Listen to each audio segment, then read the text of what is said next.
Hi guys, I'm Amy Oji, junior at International Christian University. I'm currently studying international relations and development studies, and I'm doing parliamentary debate at my uni, so I really love discussing academic issues with people. Today, in this globalizing world, I think people tend to lose their starting point. And for one's decent life, knowing about others as well as yourself is really important, I believe. And ISD 61 will surely be a nice opportunity for discussing about that topic. So I set this theme. So now let me start my explanation. Ties among countries are increasing and being enforced. Especially since the end of the Cold War in 1990s, the significance of interdependency between countries has always been one of the main concerns in international society. In this context, the word globalization is almost always used in a positive way. However, it is also true that as a form of backlash, we can see the anti-foreign nationalism movement. See the lead of conservative parties who claim the anti-immigration policy. See the hate speech taking place in Shinjuku, Japan every weekend. Or, if you prefer a more close example, haven't you seen people around you taking such a stance? For me, the answer is yes, I do. As I live in Japan, I feel the rise of discriminative nationalism movement in Japanese society in my bones. Taking the speeding rise of these conflicting stances, globalization and nationalism, I set my theme relationships beyond borders. In other words, in my table, I would like to think about the relationships between the citizens of each countries. So, I want to start with the question, have you ever thought of your relationship with people living in other countries? I guess many of you actually haven't, or just have seen it as an assumption and never have questioned it. Or somebody might think, I don't think I have so much relationship with foreigners. If you have friends in foreign countries, this relationship must be easy to imagine. But wait, that's not the only case. See the clothes you're wearing. Where does it come from? Think about your favorite books or movies. Are they all made in your country?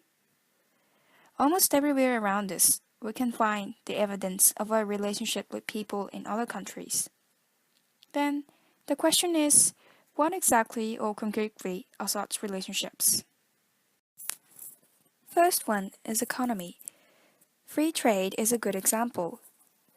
By the agreement such as GATT, General Agreement on Tariffs and Trade, or since 1995 by the initiative by WTO, World Trade Organization, capitalism world has been pushing the free trade. As a result, we can see lots of imported goods. Or vice versa, our countries are also exporting resources or products to another countries. Second one is development.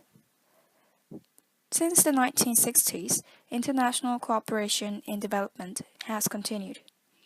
Taxes collected in developed countries are partially used for ODA, Official Development Assistance, or used for the contribution to the UN body, including organizations such as UNDP or UNICEF. Or, apart from governmental level, you must have seen lots of NGOs for development issues. Politics is also inevitably significant perspective. Not to mention relations between states in governmental level, but also political relationship between people in the level of citizen exist. Especially with the development of internet technology, the impact of civil political movement has been increasing. Lastly, cultural relationship worth looking in. This might be the most casual perspective. In the studies of international relations, the cultural power is regarded as powerful as military power and economic power, or even stronger than latter two, in the context of 21st century. Okay, to sum up the flow. Firstly, we will be clarifying the conflicting stances, globalization and nationalism. Secondly, we will be stepping into the deep analysis of the relationship from four axes: economy, development, politics, and culture. These first two steps are aimed to deepen our understanding of others. Therefore, in the next third step, we will turn to ourselves and question, who are we citizens? This step characterizes one of the uniqueness of this table. We are not talking about the state relation. The focus is on people. The time when we finish going through these three steps is the time when we are ready to propose the vision of relationships beyond borders. By this time, you would find your unconscious eyes for the foreigners and would find yourself which you didn't know before. Lastly, meaning of discussing this theme in ISC 61.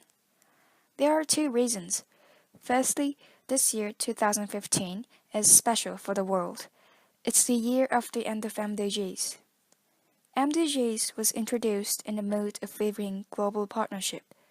In that sense, this summer can be a nice opportunity to rethink the relationship among people in the world. Secondly, ISC gathers participants from various countries. So, ISC itself must be the miniature of the global society, which is a pretty nice arena for discussing this kind of topic. So, please come with your interest and passion. I'm really looking forward to seeing you this summer. Thank you.